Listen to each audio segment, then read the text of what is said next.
Judy, am I waiting on Tom? We're good? Okay. You guys are all good? All right. All four of us. All right. That's my first gavel. Thanks. We are going to call the regular town council meeting to order at 6 p.m. January 14th. We're good. We're live feed. Everything's solid. Roll call, please. Councilmember Commendatore? Here. Vice Mayor Klofstad? Here. Mayor Pallavi? Here. Councilmember Abrams? Here. And this evening, Councilmember Tierman is noted as absent. Thank you. Thank you. If we could all rise and join the council in the Pledge of Allegiance.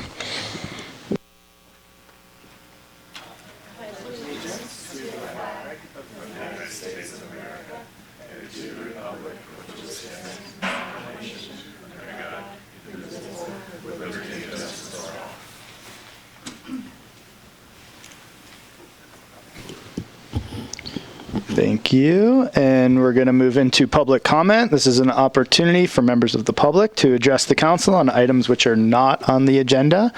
Please state your name when you come up for comment, and if you have one, please come on up to the podium. Going once, going twice. Seeing none, we will close that. We do not have any presentations tonight, and we're going to move into the consent calendar. We have item 6.1, the minutes of our December 10th meeting. 6.2, depot boiler replacement project. 6.3, fleet replacement budget amendment. 6.4, reimagine Bridge Street preliminary engineering service agreement with Union Pacific Railroad. 6.5, contract amendment with CAP Architects for public service center garages. 6.6, contract amendment for plan review services. And 6.7, appointments to the Town of Truckee Building and Safety Board of Appeals. And are there any of the consent items that council would like to pull? I would like to pull 6.7. 6.7. Thank you. Anything from staff? No. No. And anything from the public? So let's proceed with the consent calendar minus item 6.7, and then we will bring 6.7 back for discussion. Yep, thank you. Do I have a motion? I move to accept the consent calendar with everything except for 6.7. I second. And all in favor? Aye. Aye. Anybody opposed? No? Great. And so now we will take up 6.7, appointment to the Town of Truckee Building and Safety Board of Appeals. There was a recommended action for 2 reappointments and 1 new appointment. And why don't you lead us off? I'm in total favor of the reappointments. I would just like to see if we could capture any other interest for the 3rd position, and possibly somebody who actually resides in the town of Truckee, if that's possible. Any other council comments on that? Public comment, right. Any public comment on item 6.7? No. Staff comment? Do I take comments from staff? Well, Sorry, Judy. We can open it up again. There's no absolute time deadline here. They don't have a meeting imminent, and we could try to do a little bit of outreach to try to just get some more names for you for a couple of weeks from now or however long it takes. Thank you. I'd like to just echo Vice Mayor Klofstad's comments there. Also on that front, and also just trying to get some diversity. And I know Kurt's a great architect, but also looking for somebody who has approached on certain projects and things like that in a way that reflects the Truckee way as well. I think there's been a few issues about that in some planning commission and other council meetings that I felt could have been handled in a different way. So that would be one I would support your motion to do that. So is it a motion to extend or reopen the application period for a period of 30 days and see if we get some more? Does that work for everybody? What happens if we don't get interested applicants? Judy? So typically, as happened with this one, we request shoulder tap interested individuals. So we reach out to the Contractors Association and other groups to shoulder tap folks to see if they have interest, if we don't get it from the normal posting. I'm not sure that posting it in the paper, doing a legal notice posting, will garner any more input than the first one did. So I would say that shoulder tapping at this point is probably more productive. If you'd like to have staff see if we can locate somebody who resides in the town of Truckee with architect specialty, we can do that. Great. I think that'd be a great idea. I think we can make an effort to that. Yeah. Just for our clarification, we'd like you to go ahead and make a motion to reappoint the 2 members and then extend the interest period for the 3rd position if that's amenable. Can I just have another question? So the other members, everyone else does reside within the town because we do want to be consistent with our requirements. No. Is that? So the Building Appeals Board years ago had made a conscious decision, actually the town of Truckee had made a decision for that Building Appeals Board, that it was more important to have the technical expertise than a residency. And we could not locate an ADA expert within the town of Truckee. So our ADA expert, Craig, is a building official for Nevada County, and he sits on that board as our ADA expert. But he's not a resident of the town. Okay. Which actually further, to me at least, begs for a potentially a Truckee resident, working in the architecture building trade, here in Truckee. I think that actually does make sense. We have a lot more architects than Yeah. ADA experts, that's Yes. for sure, yes. Yes. And we can advertise it as Truckee resident preferred and just bring you who we shoulder tapped. I'm the okay results of with doing that. I would feel more comfortable doing it that way instead of saying, well, we need to have a Truckee resident. I just feel like it's not consistent if it's okay for someone to not be a Truckee resident and someone to be, but to say that we prefer, I'm fine with that. Great. Shall I summarize that? So we prefer Truckee resident. We're going to reappoint the 2 folks who have been on that board. We're going to reopen for 30 days with some outreach to some of the local architects. And I believe that is what we discussed. So if so, I'll take a motion. I'll motion what you just said. I'll second. And all in favor? Aye. Aye. Any opposed? No. Great. We're good? We're clear on that one? Okay, thank you. Moving on to 7.1, we have a staff report, revisions to the amenity sponsorship program agreement with Truckee Trails Foundation. Kim Zurich. Thank you, Mr. Mayor. I think the town attorney and I may tag team this one, but I'll give it a shot to start here.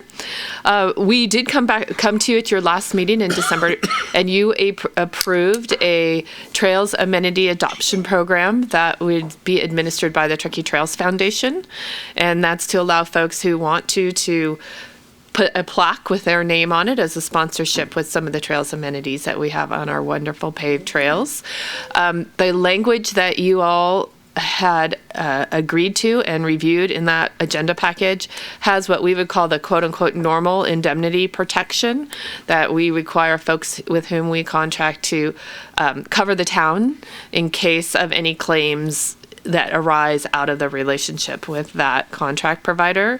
The Trails Foundation, and you saw their letter in your packet, has requested that be waived. It's onerous. They feel it's onerous for them to secure, and there frankly isn't that much risk to either party, we feel, in this with this particular program. So we're bringing it back to you to suggest that you provide us direction on whether you're comfortable removing that indemnity language from the agreement. And if you are, we'll move forward and do that and have the town manager re-execute the agreement. Yep, I don't have anything to add. I'm not, I mean, I think in general, we always want to try to protect the town, but, it's not a black and white thing. And this may be a case in which you think that there really isn't very much risk. And I agree, there really isn't very much. And if you think that the foundation's really trying to help us out and do us a favor, that it would be appropriate to help them out in return, that's totally fine. We didn't feel able as staff to make this change unilaterally because Councilmember Commendatory did bring it up last time, but it just didn't make it into the council's motion. So we didn't want to make that change on our own. So that's why we're back in front of you. Great. Thank you. Any council clarifying questions? I have a question, maybe out of curiosity. Is there, and maybe Tony, you would be the best person to ask, is there an insurance coverage for something like the Truckee Trails Foundation so that we could remain consistent with protecting the town with our language, but they could also be protected and not put themselves in any potential position of liability if they had insurance to protect themselves, especially if the risk is so minimal? Then would that be something? Did you have an answer, Kim? Or? I would say Andy should probably answer that from a legal, but from an insurance standpoint, I'm imagining that they have insurance and that with an indemnification clause inside a contract, that would trigger an insurance policy in the event of a claim to indemnify the town of Truckee. Does that make sense? So they would have their own insurance. Insurance would protect. Would be forced to. That'd be the trigger. Right. They would pay. Right. So if someone fell on a plaque or that was kind of what I snagged their sweater. Okay. So and so someone snags or scrapes themselves on a plaque and then they sue Truckee Trails, then their insurance, and it's for, then they sue Truckee for $1 million, then we would turn to in this case, we'd turn to the contract and it would say there's an indemnification clause, and we would turn to Trails Group and would say you have to indemnify us. They would then go to their insurance company and file a claim, and their insurance company would have to act based off that contract. That's the way it's supposed to work. Okay. Thank you. And that's the way it's set up, yep. Andy and or Kim. Yeah, that's exactly how it's set up now. That's how we set up all of our contracts as much as we can. So this change would simply be that if somebody somehow managed to get really hurt on a plaque, they would just come after us, and then we'd deal with it through PARSAC probably. Right. Okay. That's our insurance that we pay into. Okay. Yes. Any other questions, council? Open it up for public comment.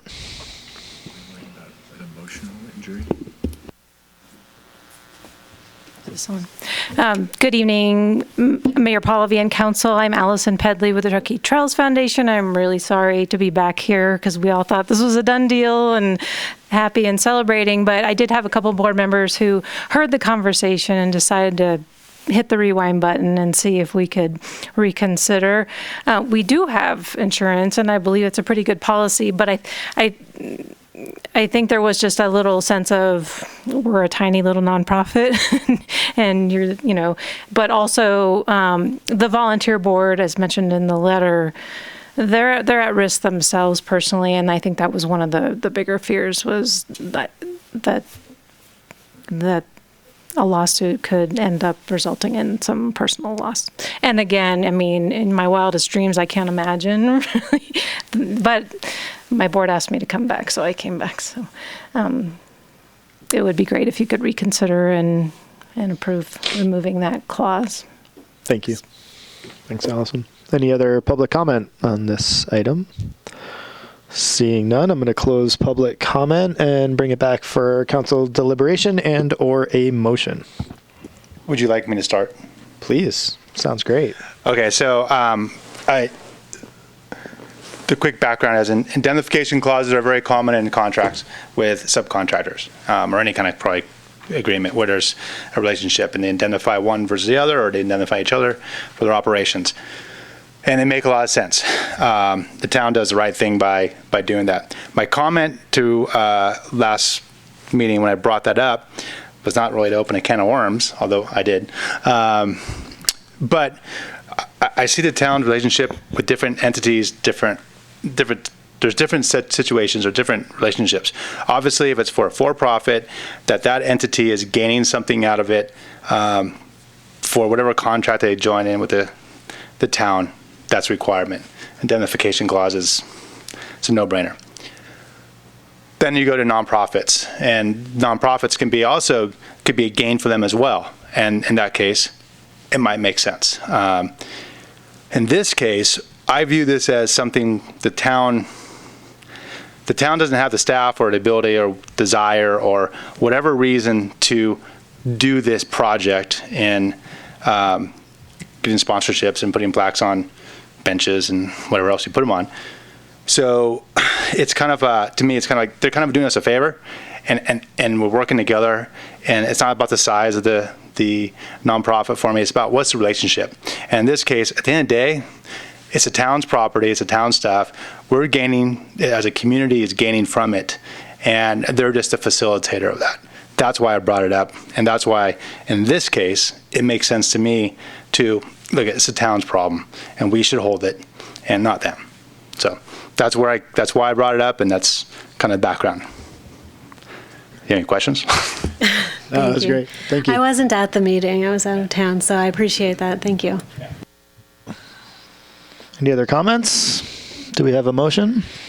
I do just want to ask if there's any concern about setting a precedent with this once we've allowed this indemnity clause to be removed. Do we open ourselves up to other entities asking for the same? You know, other entities could ask, but I'm never really that worried about setting a precedent because every agreement that the town enters into has unique facts and circumstances. So we always try to get indemnity, but sometimes we can't. Sometimes it makes sense to not push quite as hard.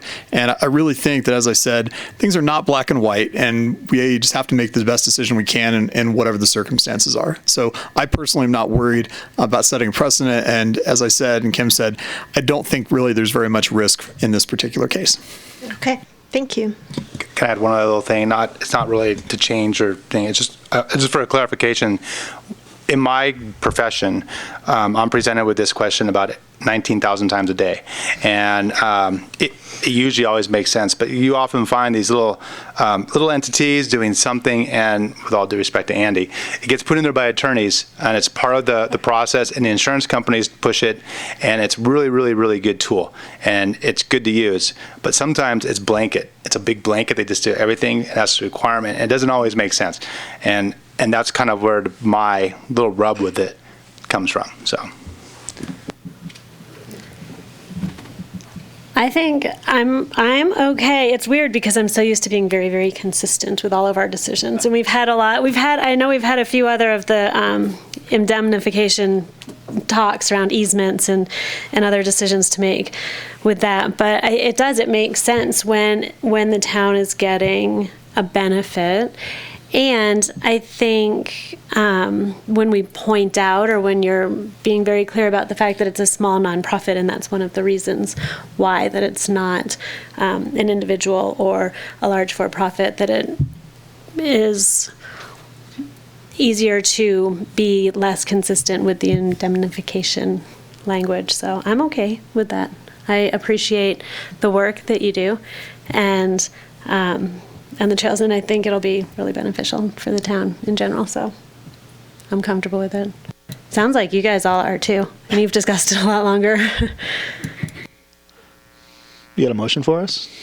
Yeah. I move that we... Wait, do you need a motion, or you want to provide direction? I move that we What do we remove the, great, so if we get sued, it's going to be my fault now. Well, you could make a motion to direct staff to revise the agreement, to remove the language in question, and authorize Jeff to sign the revised version. I move that we we do the revised language and authorize Jeff to sign it. What Andy said. I'll second that. And all in favor? Aye. Aye. Any opposed? No. Motion passes. Thank you. Thank you, Allison, Truckee Trails, very much. And thanks to Andy and Kim for getting that straightened out.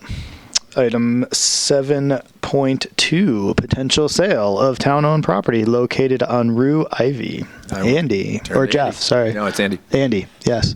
Okay, thank you very much. We, in 2006, sold a piece of property the town owned to a developer of affordable housing. They then built the Frischman Hollow project, which has been providing affordable housing that's safe and clean to Truckee residents for the last 13 years or so.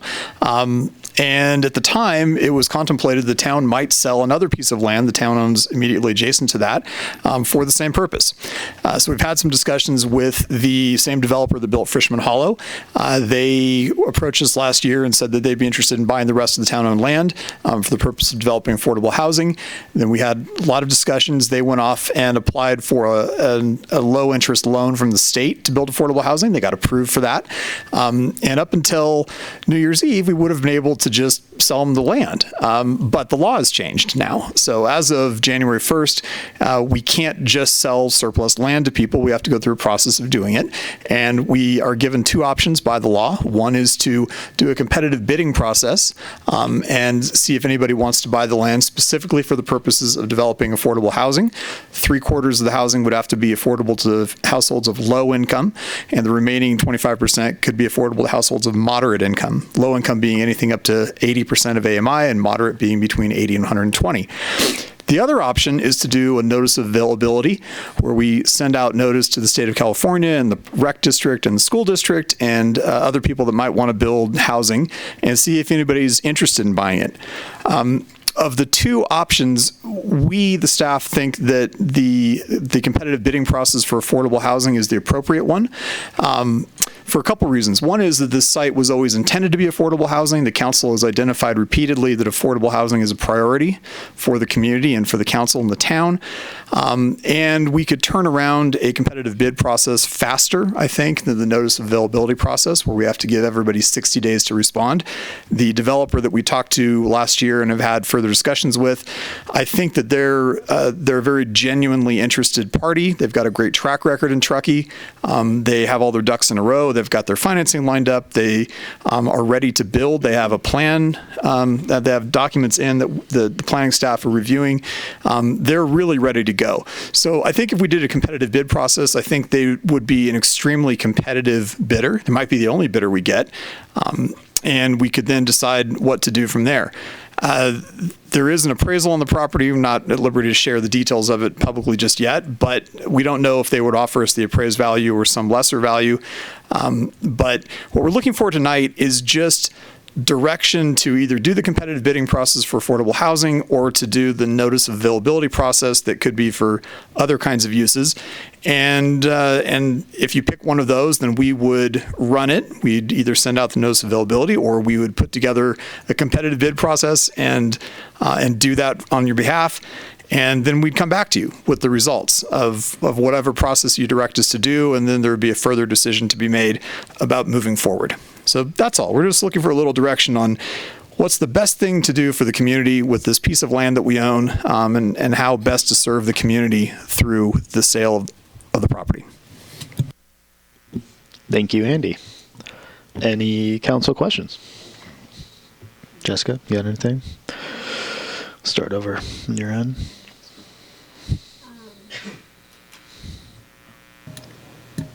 Maybe, yeah, I think so. I just want to. We can come back. I just want to clarify or make sure that I'm understanding. And I emailed Jeff earlier, and I think I have the answer. But with as far as it's kind of getting into the detail, but the median housing or the lower income housing. So how does that come into play with the bidding process? Sure, good question. So the state law that says that we have to go through one of these two processes says that if we do the competitive bidding thing, we would have to specify in the process that a buyer would only be able to build affordable housing, at least 3/4 of it affordable to lower income households. And so that's going to probably limit the amount that any particular buyer might be willing to pay for the property, because they're going to be pretty limited in how much money they can make from rent. So we'd set that as the parameter up front, and all potential bidders would know that if you bid on this and if we sell it to you, this is all you're getting to build is affordable housing. Okay. And affordable housing meaning, and what I'm reading is 80 to 120% median income, which is 85,100, so 80% is 68. So people earning 68,000 to 102,000. This is a property that would be being built. We would put it out to the bidding process for someone to build for people who are making in that range. A portion of the units could be for that range. Up to 25% could be for that range. The other 75% would have to be for families making not more than 80% of the area median income, which is a much more difficult category to get built. It's a harder category of affordable housing to just find. So I think the developer that we've talked to has indicated that they would probably do that mix like the law allows, but getting any lower income affordable housing is a real victory in just about any community, and that's what the law is set up to encourage. Okay, I think that's it. Thank you.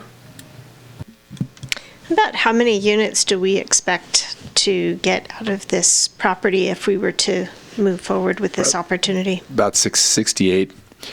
It could have been anywhere from the 50s to the 80s in terms of sort of land area, but I think the plan that we've seen some pre-applications around 68 units. Yeah, and if the developer that we've been talking to doesn't end up being the successful bidder and the council decides to award to sell the property to somebody else who is the highest bidder, it could be somewhere in that range, as Jeff said. Just 68 is the one number from the one developer who has an application in that we've seen.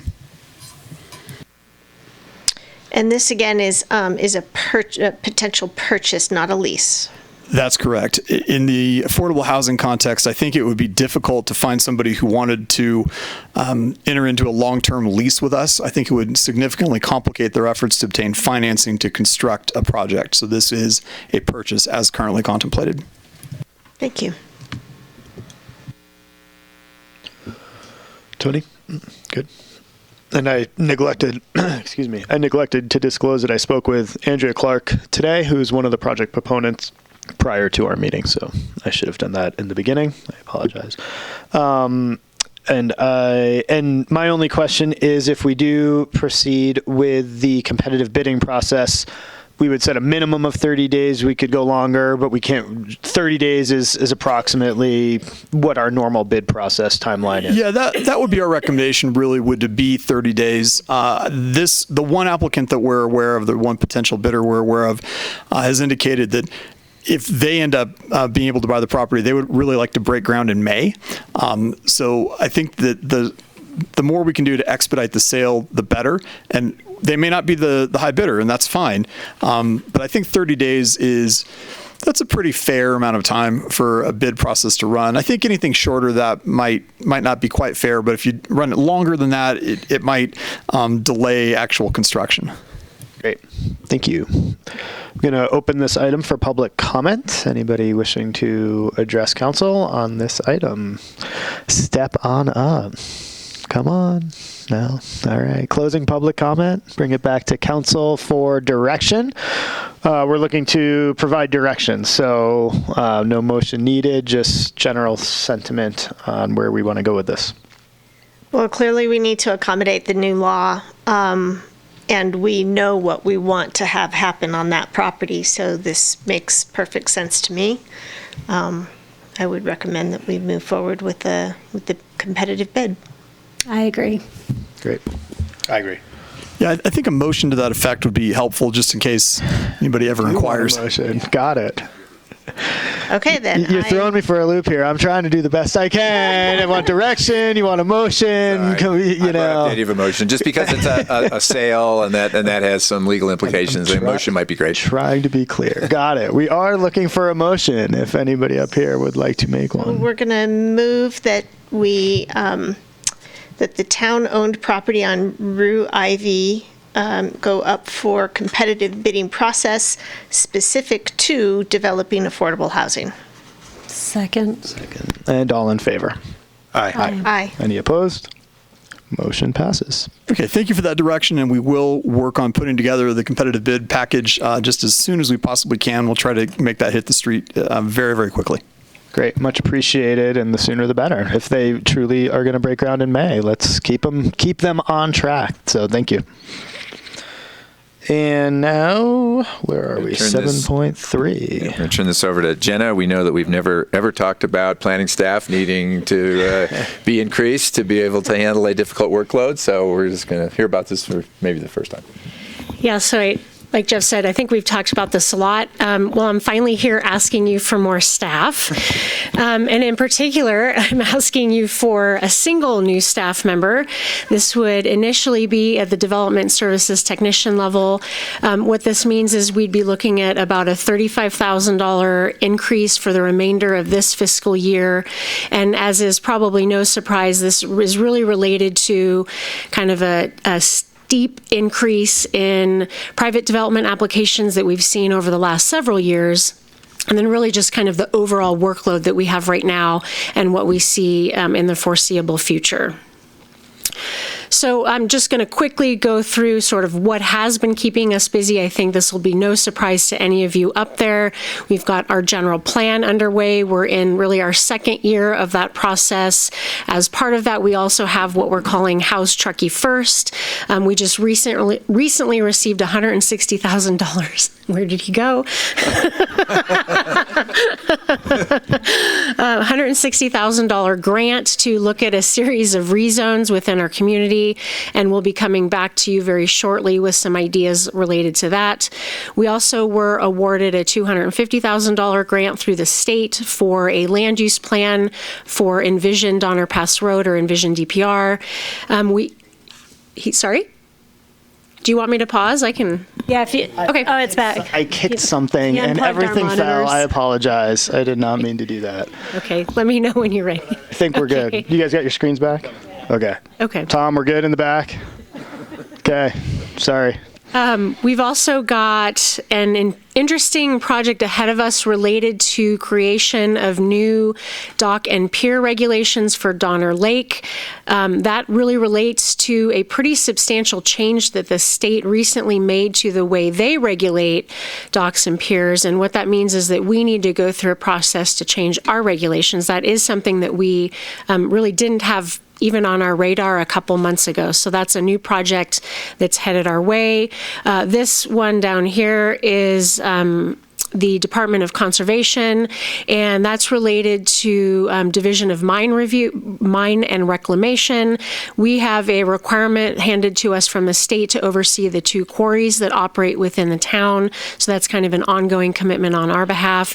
And then lastly, at the bottom corner, we've got an adopted housing element, as you are all aware, and we are going to be underway shortly with implementing a number of different initiatives, in particular with our new housing coordinator, Shauna, taking the lead on that.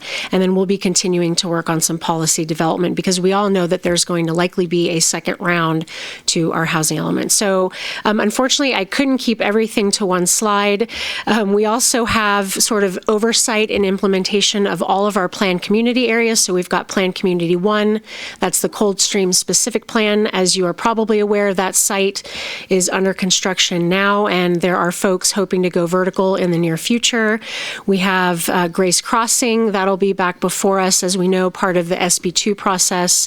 We've got Rayleigh's and PC3 under construction, and other projects happening within the Jorga Ranch specific plan area as well. And then we've got a number of things happening in the rail yard.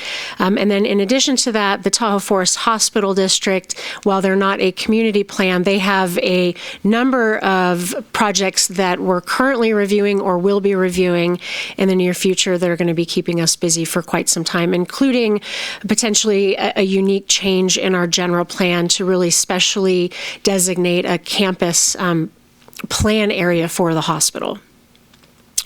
And then I won't go into a lot of details, but this just also includes all of the normal things that we include in our day-to-day office, including staffing the front counter, reviewing building permits, implementing our historic preservation program, and then a general sort of customer service improvements that we're working on right now, and then some reporting requirements that we have to do for the state. So again, I talked a little bit about this in our staff report, so I just want to give you a preview to what you'll expect to see in several months as part of the fiscal year 2020-2021 budget. We will be, and I don't want to be too presumptuous tonight because you haven't made the decision to appoint the development services technician, but assuming that you do, we will likely, and this would likely be an internal promotion opportunity because we anticipate having a couple qualified candidates for this at that point. Elevate the development services technician to an assistant planner, so that's a couple steps higher in our salary matrix. And really the idea here is to provide greater flexibility within our planning division.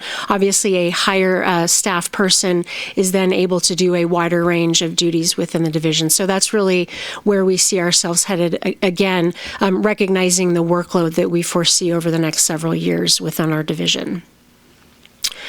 That's all I've got. Our recommendation tonight is twofold. That first, you approve the addition of a new staff person in particular at the development services technician level. And then in doing so, you'd be increasing our budget by $35,000 this fiscal year for the remainder of this fiscal year. Great. Happy to answer questions if you've got them. Thanks, Jenna. Any questions from council? No? I just have one. Is this person actually hired right now? This person is actually hired in our administrative technician position because we had an opening for that currently. Got it.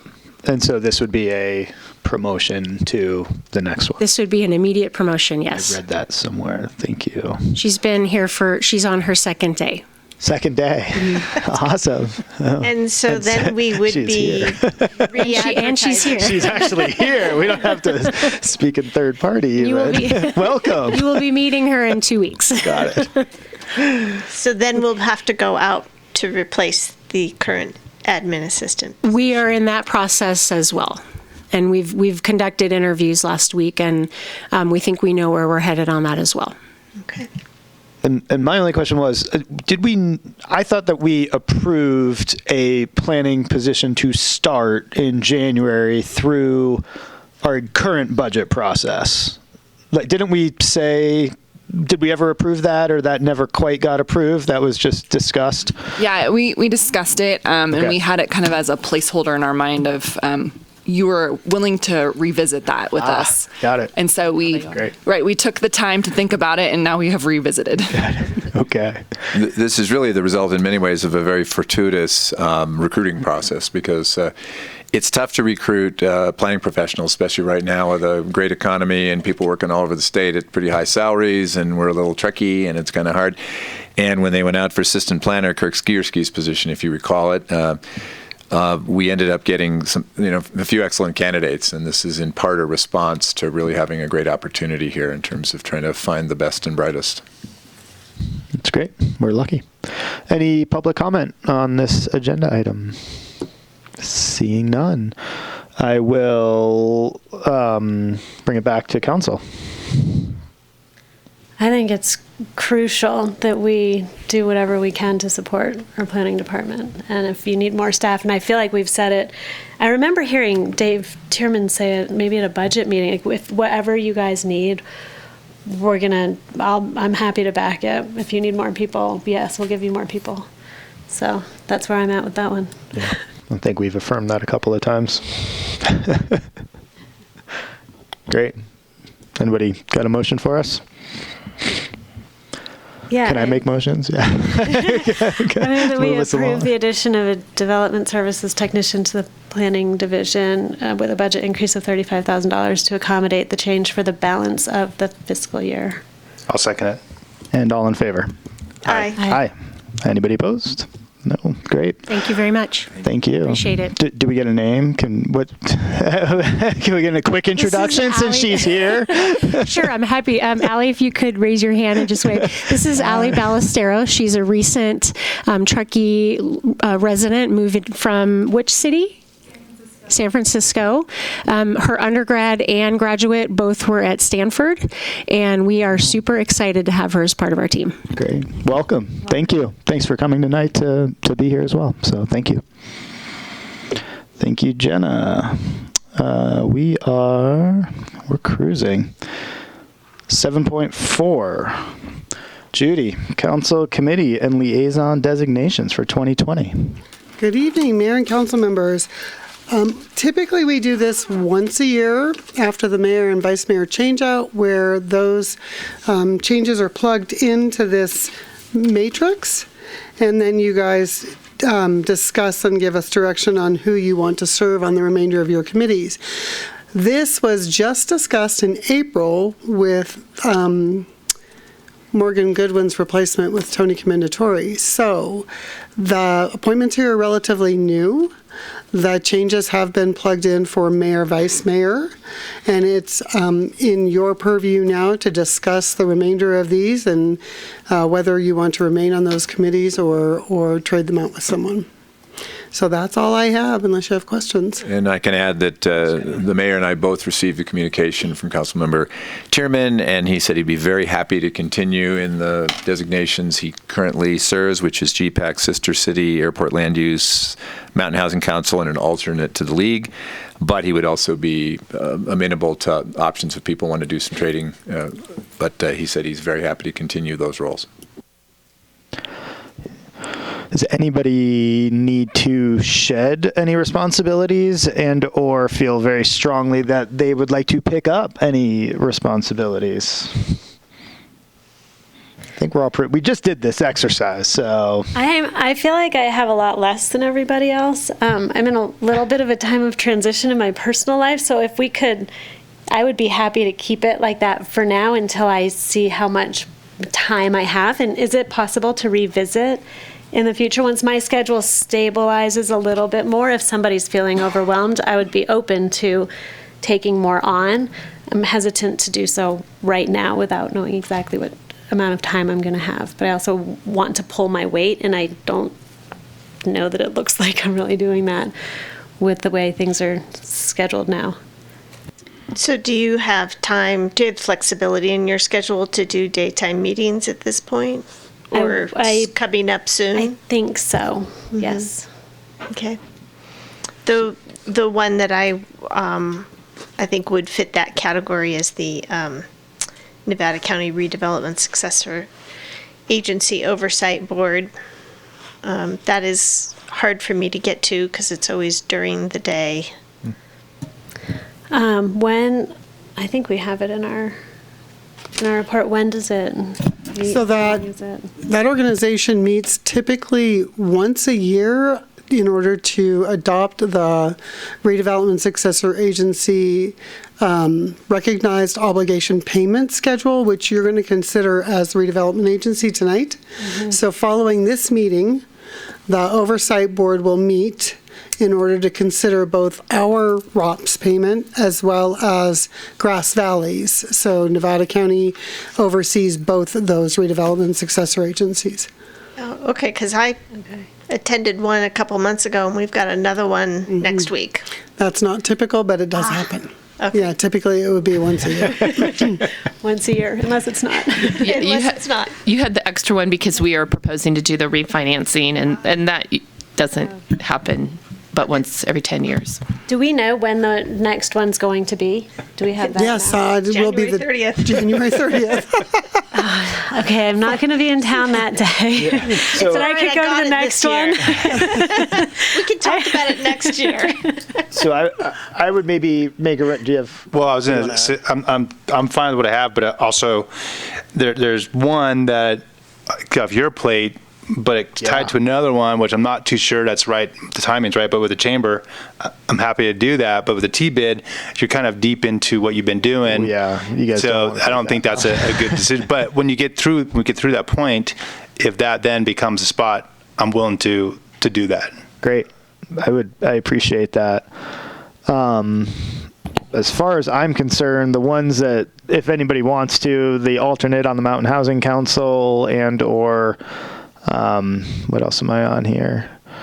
I think everything else I have to be on, and the chamber liaison it's all sort of a big mishmash of stuff at this point between chamber and TBID and marketing visitor services committee. So I got it. Yeah. So you're going to get to a point where if that needs to change, let me know. Okay. I think maybe what we should just do, if everybody's happy for right now and seeing that Jessica's in a point of transition and that Dave Tierman basically said he's happy sticking where he is, maybe we just sort of check in with Jeff and maybe in 4 months or so, Jessica specifically, if you have some more time or you can make a Tuesday at 9 a.m. or something like that, maybe let Jeff know, and if we need to bring something back, we can do it at that time. And if anybody else is feeling overwhelmed at any point, I would also say to reach out. I do want to recognize Susie because she's here in the audience. Hi, Susie. Are you happy to continue being our representative on the Sierra Climate Adaptation and Mitigation Partnership Group? So that's great. Carolyn's not here, which means she gets to stay and doesn't have a choice. And I think we're good otherwise, right? Yeah, we may be very likely be bringing you back another opportunity in the not too distant future. We've been kind of alerted to the fact that we'd like a council person, but we don't have the specifics on that. So that may come back in the next couple meetings. Great. So should be an opportunity to revisit. Awesome. Do we have an opportunity to ask for updates from our two outside council appointees? Absolutely. Yeah. Okay. I'm very interested in hearing how Sierra Camp's going, and I'd also like to know, I know we have seen a couple things come to us from the Nevada County Transportation Commission, so I feel like those updates happen naturally. So my question would be to you, would you like an in-person in-council meeting update, or would you prefer an email letting you know, hey, this is what we've been working on, this is what we do? Either way.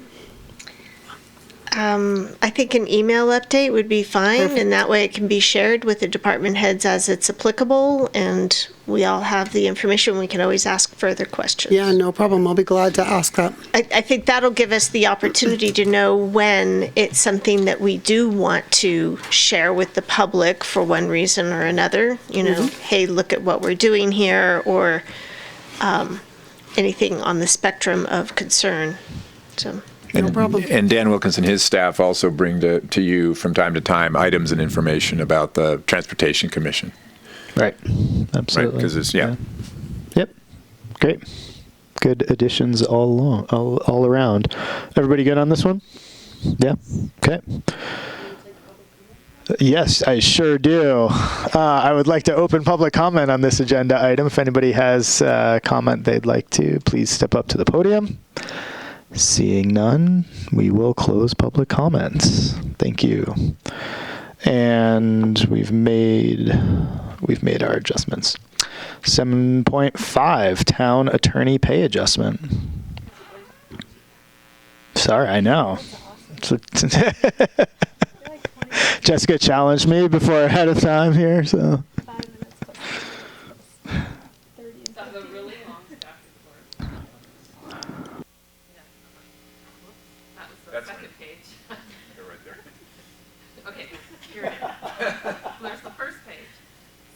Your microphone, Kim? There you go.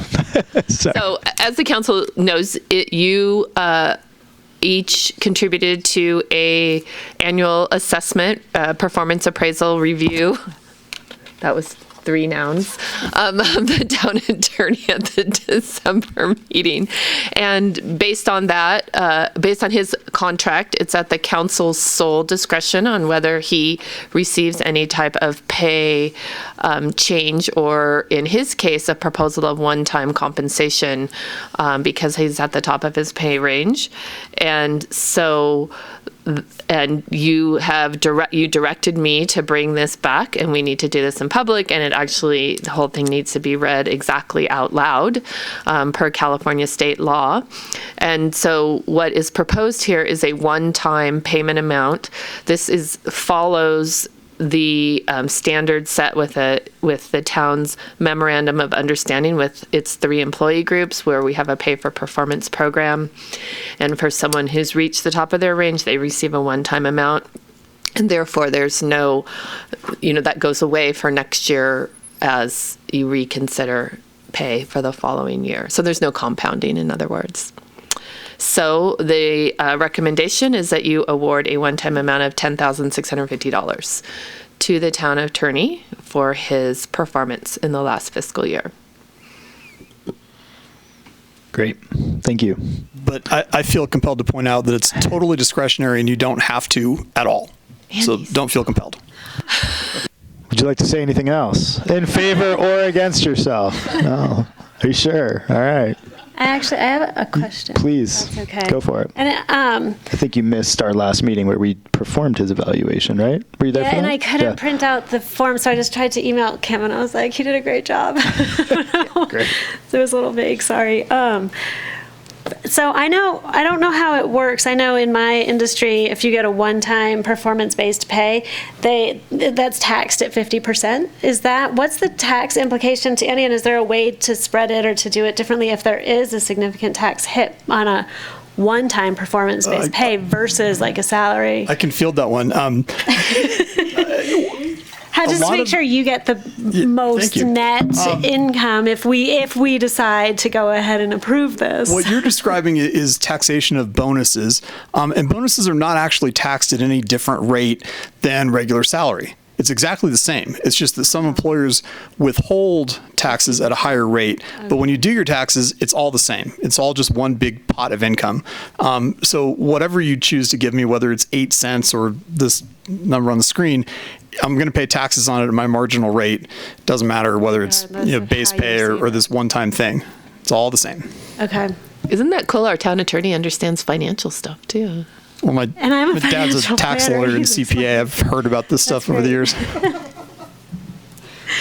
Okay, yeah, because I've seen different withholding amounts, but in the end, you're going to be paying whatever you're paying. Okay. Yep. That's it. Anybody over here? I think we know the answer to this, but just to confirm, this one-time pay is not attributing to PERS. Is that correct? That is absolutely correct. Yeah. Thank you. Open it up for public comment. Seeing none, closing public comment and looking for some action. I move that we approve Resolution 2021, awarding a $10,650 one-time performance-based pay amount to Town Attorney Andy Morris. I'll second that. And all in favor? Aye. Aye. Any opposed? Oh, great. Congratulations, Andy. Thank you very much. I appreciate it. Speed meeting. That's what I'm here for.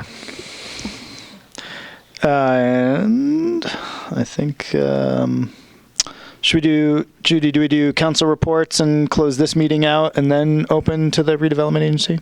Okay, thank you. It does say that in front of me. I was just making sure. Thank you. And we will do council reports right now, and then we're going to move into our redevelopment successor agency meeting right after that. So council member commendatory. All right, so it's been quite a long time since we were here.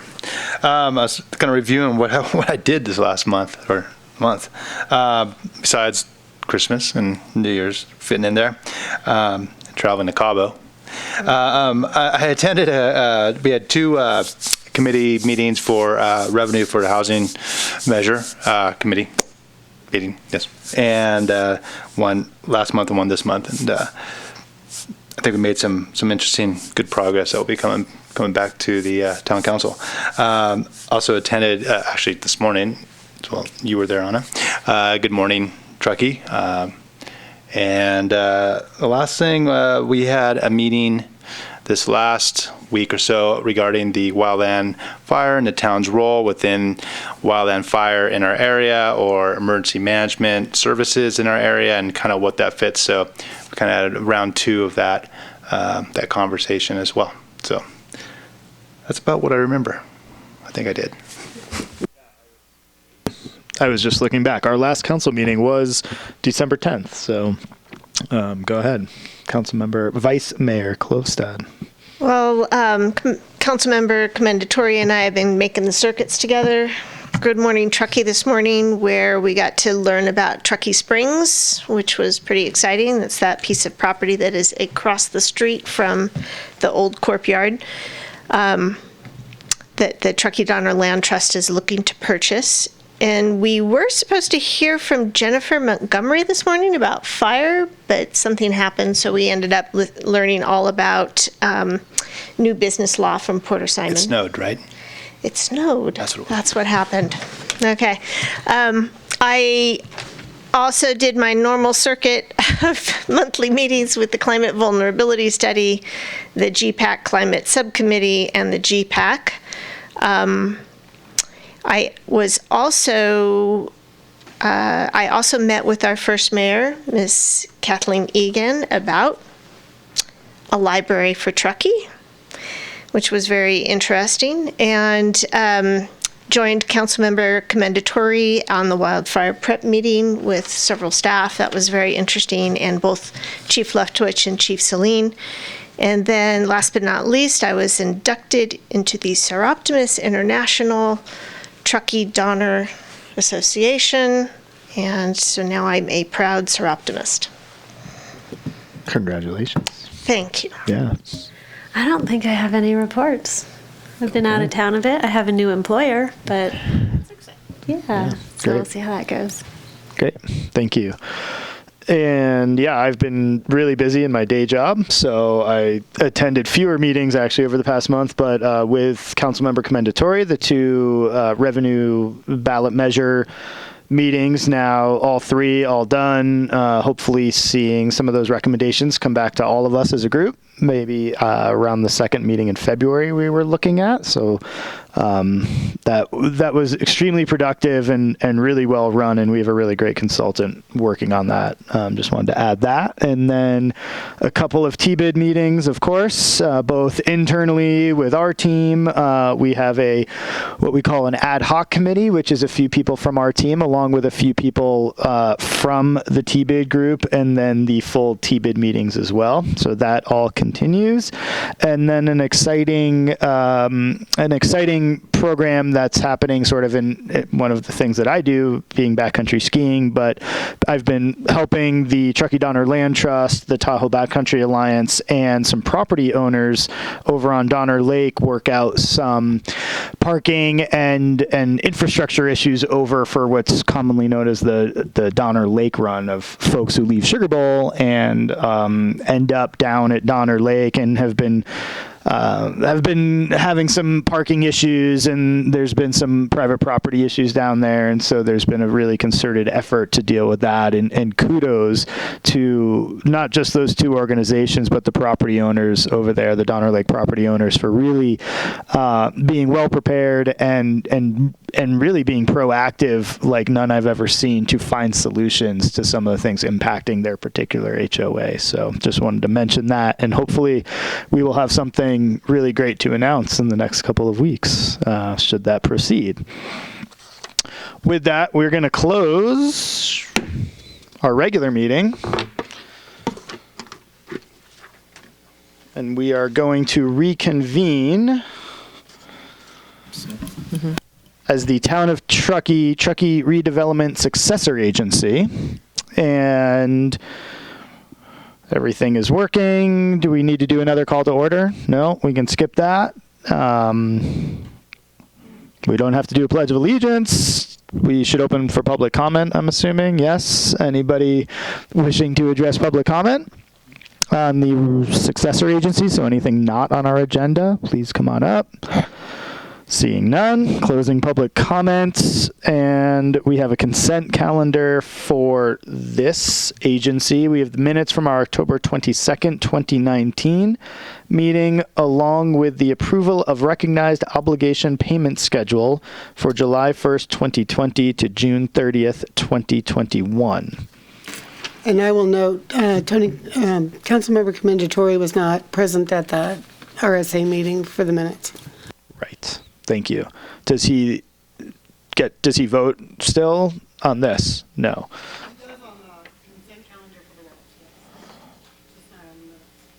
Just not on the minutes. Even though they're grouped together, should we handle them separately? It's okay.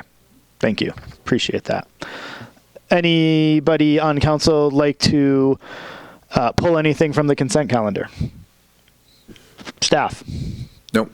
Public? No. Hearing none, we will accept a motion to approve the consent calendar. Anyone? I move to approve the consent calendar for the Truckee Redevelopment Successor Agency. Second. All in favor? Aye. Aye. Any opposed? Motion passes. And we are adjourning. Wow. That was the easiest first.